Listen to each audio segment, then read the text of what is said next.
합시다. 할렐루야. 사랑하고 축복합니다. 잘 나오셨습니다.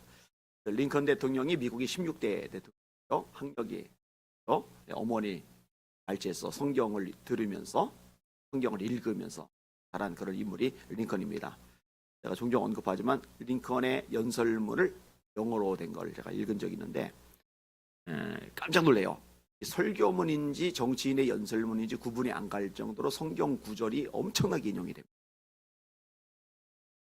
목사님들도 그 정도로 성경을 많이 암송하고 있을까 싶을 만큼 성경 내용이 엄청나게 많이 들어가 있어요. 그럴 수밖에 없는 게 성경을 가지고서 그를 제대로 익혀나간 분이 링컨이기 때문에 그렇습니다. 이분이 겸손한 분이죠. 유명한 일화가 있잖아요. 본인의 구두를 닦는데 비서관이 기겁을 하는 거예요. 존귀하신 각하께서 구두를 닦고 계시다니요.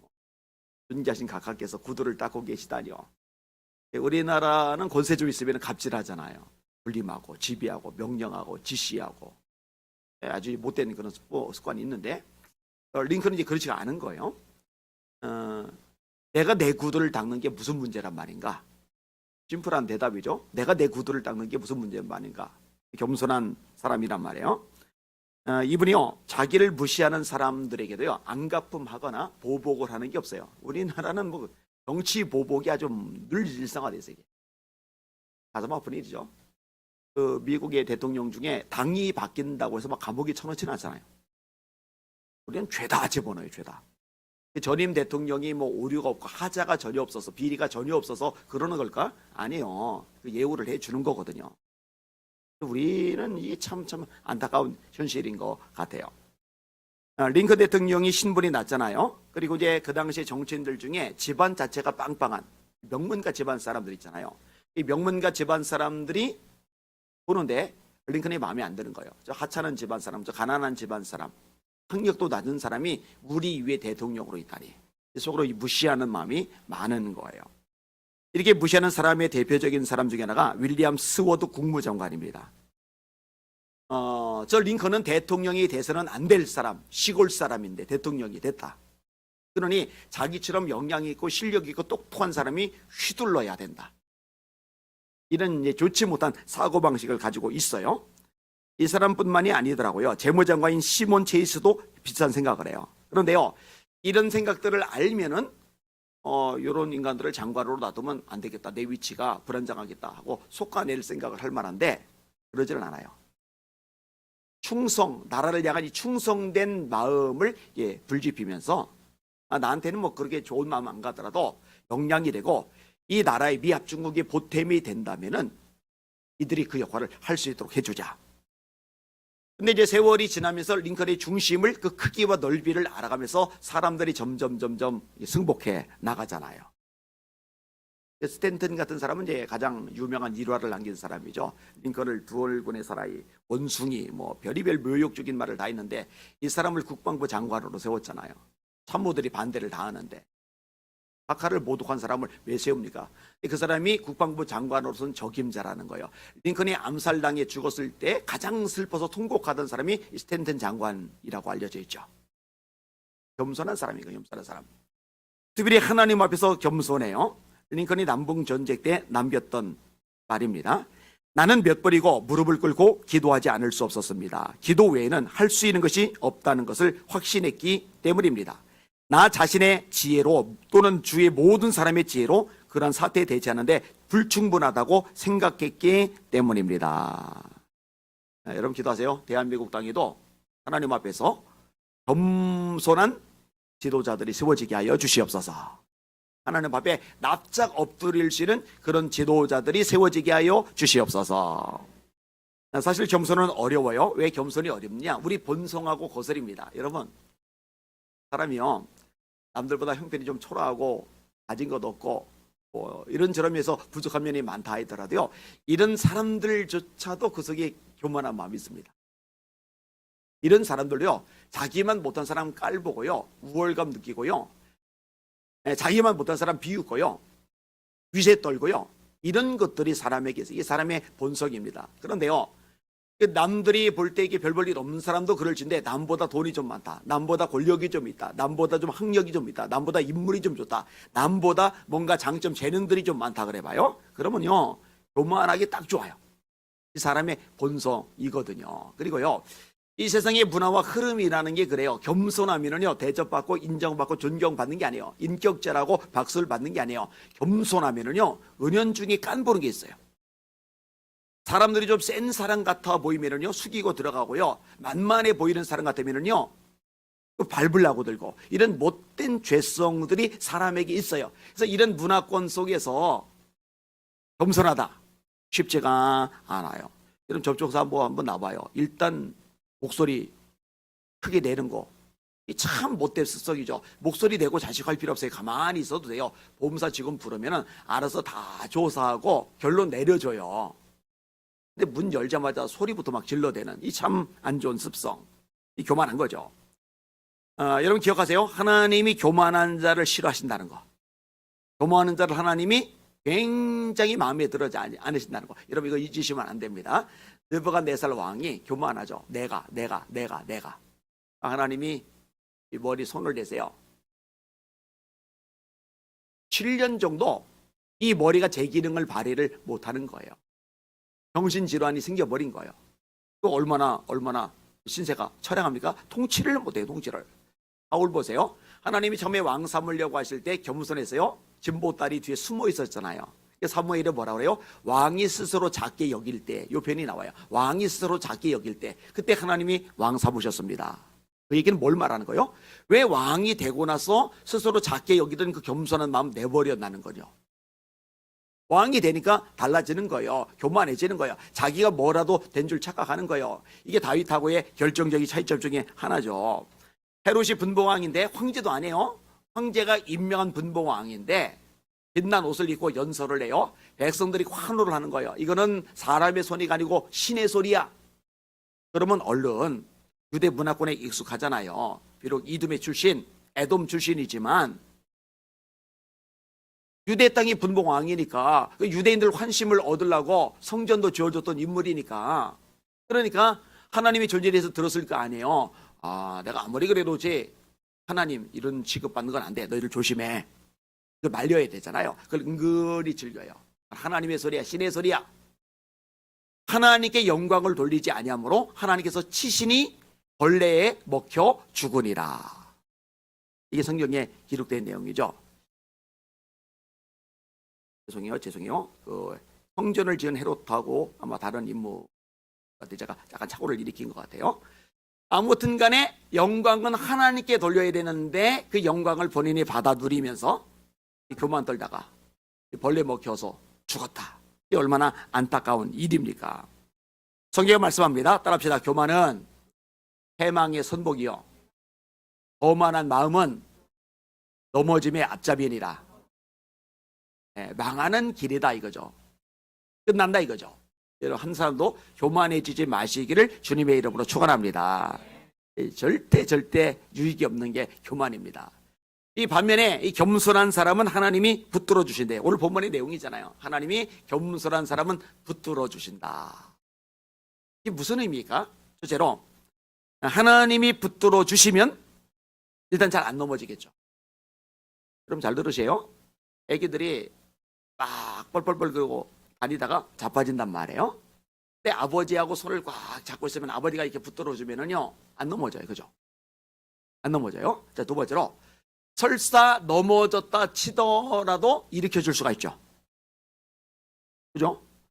솔직히 말해서 아예 안 넘어지는 사람은 없다고 보는 게 맞아요. 시편 116편에 보면은 하나님이 나를 넘어짐에서 건지셨나이다. 이런 고백이 나오죠. 의인은 7번 넘어져도 8번째 다시 일어나려니와. 이런 표현도 성경이 나오죠. 이런 성경의 인물들 가운데 넘어지지 않은 인물이 있어요? 사실? 다윗 봐요. 얼마나 많이 넘어집니까? 동굴 생활하죠. 부모님 모압에 망명 보내죠. 본인도 외국에 망명을 가죠. 부하들이 배신하죠. 재산 날아가죠. 아들 피해서 도망자 되죠. 아유, 참 많이도 넘어져요. 근데 일어나잖아요, 다. 야곱 봐요. 얼마나 많이 넘어집니까? 인생이 얼마나 많이 꼬입니까? 얼마나 많이 참 골치 아픈 일을 겪습니까? 형이 죽일러 들어요. 방에서 부잣집 아들이 돌베개 베고 추위에 떨면서 오돌오돌 떨면서 자요. 외삼촌이라는 인간이 품값을 10번이나 변역을 해요. 죽인다고 쫓아와요. 그거 모면하고 났더니 이번에는 형 에서가 죽인다고 400명 거느리고 와요. 용케 목숨을 건졌더니 이젠 세겜 사람들이 죽이려 들어요. 어느 날 소식이 들리는데 청천벽력 같은 소식, 11번째 아들, 특별히 사랑하는 아들 요셉이 동물들에게 찍혀서 죽었대요. 뭐 이런 일들을 막 계속 당하잖아요. 그죠? 뭐 많이 넘어진단 말이에요. 종종 말씀드리지만 많이 넘어지는 거 괜찮아요. 다음번에 일어나면 돼요. 세게 넘어지는 거 문제 없어요. 다음번에 일어나면 돼요. 붙들어 주시면 일으켜 주시는 거거든요. 세 번째로 하나님이 붙들어 주시면 대적을 이길 수 있다는 걸 믿으시길 바랍니다.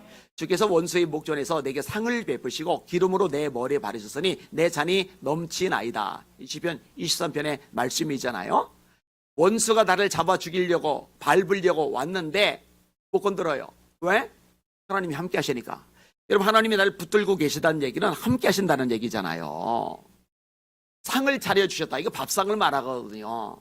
아니, 딴 때 같으면 겁이 나서 어디 거기서 뻗듯이 먹을 수가 있겠어요. 그런데 하나님이 딱 옆에서 붙들고 계시니까 원수 앞에서 밥을 맛있게 먹어도 원수가 부들부들 떨지언정 감히 건드릴 엄두를 못 내는 거죠. 네 번째로 하나님이 붙들어 주시면요 올바로 갈 수가 있어요. 여러분, 하나님의 손을 벗어나서 내 멋대로, 내 계획대로, 내 뜻대로, 내 고집대로 앞서가니까 문제지, 하나님이 붙들어 주신 손 잡고 따라가면 가장 올바른 길로, 가장 선한 길로, 가장 합당한 길로 우리가 나갈 수 있다는 거 믿으시기를 주님의 이름으로 축원합니다. 여호와께서 겸손한 자들은 붙드시고 악인들은 땅에 엎드러 들이시는도다. 하나님 앞에 겸손한 저와 여러분들 되시기를 예수님의 이름으로 축원합니다. 고당 조만식 장로님 얘기도 꽤 유명한 예화들을 많이 남겼어요. 오산학교 교장이시던 분이죠. 오산학교가 인물들을 참 많이 배출했어요. 남강 이승원 선생님도 오산학교 교장이셨던 분이고, 거기서 민족 지도자들이 참 많이 일어났잖아요. 대형학교, 첨단 시스템의 학교, 그런 학교는 아니었어요. 근데 이 기독교 정신에 입각해서 굉장히 인재들 많이 키워놨던 학교가 오산학교입니다. 이 오산학교 출신 중에 유명한 목사님이 이제 주기철 목사님이신 거고요. 그러니까 조만식 장로님이 교장 선생님으로 계실 때 학생이 주기철 목사님이신 거예요. 그리고 이 조만식 장로님은 민족의 지도자죠. 국가적인 지도자. 걸출한 인물이에요. 뭐 구청장, 뭐 시장 이런 개념이 아니에요. 국가 전체적인 지도자로 존경받으니까. 그래서 선생 소리를 듣는 사람이 생각보다 안 많아요. 안창호 선생, 조만식 선생, 백범 김구 선생, 이게 극소수의 사람들이 선생 소리를 들어요. 생각보다 안 많아요. 그 조만식 선생님이 이제 담임 목사님이 모셔져야 되니까 이 주기철 목사님을 찾아간 거죠. 근데 주기철 목사님 앞에서 무릎을 꿇은 거예요. 비겁을 하죠. 자기 스승님이, 자기 학생들의 교장이 되신 분이 자기 옆에 무릎을 꿇으니까 이거 왜 이러시냐고, 일어나시라고. 그때 했던 말이 있어요. 당시 않습니다. 전에는 제가 교장이었고 목사님은 학생이었지만 제가 지금 목사님은 존귀하신 하나님의 종이시고 저는 그 종을 받드는 장로 옳습니다. 요즘의 교회들에 이런 장로님이 있을까? 목사님들 청빙회 갈 때 내가 데려왔는데, 내가 불러왔는데, 생각보다 이 생각이 많아요. 저는 목사님들 보고도 뭐라 하잖아요. 이력서 수백 통 쌓이도록 왜 거기다 이력서를 집어넣냐고. 나 써주세요 이런 꼴밖에 안 되잖아요. 모셔가야 되는데, 청빙이란 개념은 데려가는 게 아니에요. 모셔가는 거죠. 데려가는 것과 모셔가는 건 하늘과 땅만큼 차이가 있어요. 근데 지금은요, 내가 데려왔다 이 개념들이 있어요. 이거 굉장히 교만한 거예요. 자기가 주인인 거예요. 심각한 거죠. 그 다음에 진짜 유명한 얘기는 이거죠. 이 조만식 장로님이 이야기를 나누다가 예배 시간에 늦었어요. 이 목사님이 설교를 하시는데 늦게 들어오잖아요. 장로님이, 그 유명한 국가 지도자 장로님이 늦게 들어오시잖아요. 이 주기철 목사님도 굉장히 말씀에 올곧은 분이잖아요. 사람 눈치 안 보는 분이잖아요. 그러니 순교를 당하시는 거죠.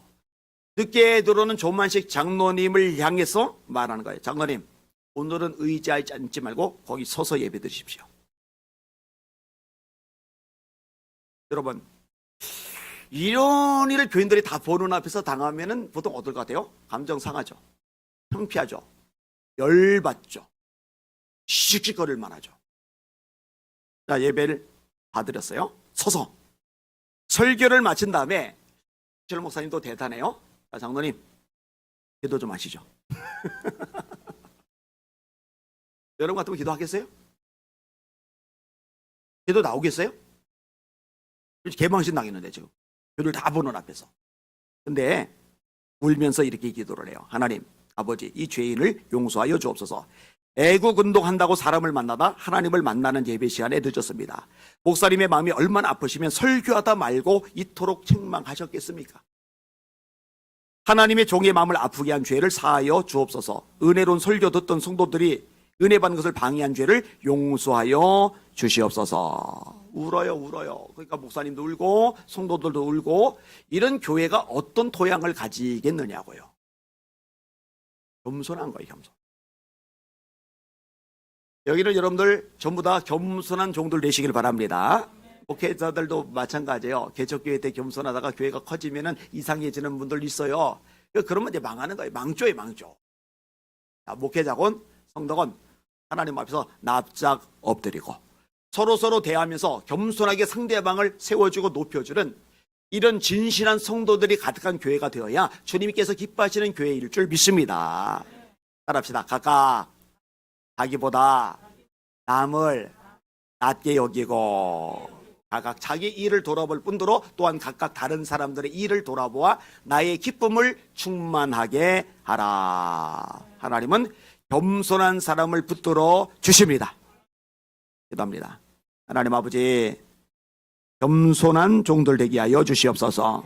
행여라도 하나님 앞에서 고개 뻣뻣이 들고 교만 떨다가 망하는 사람 하나도 없도록 복을 내려 주시옵소서. 사람들 앞에서도 겸손하게 하여 주시옵소서.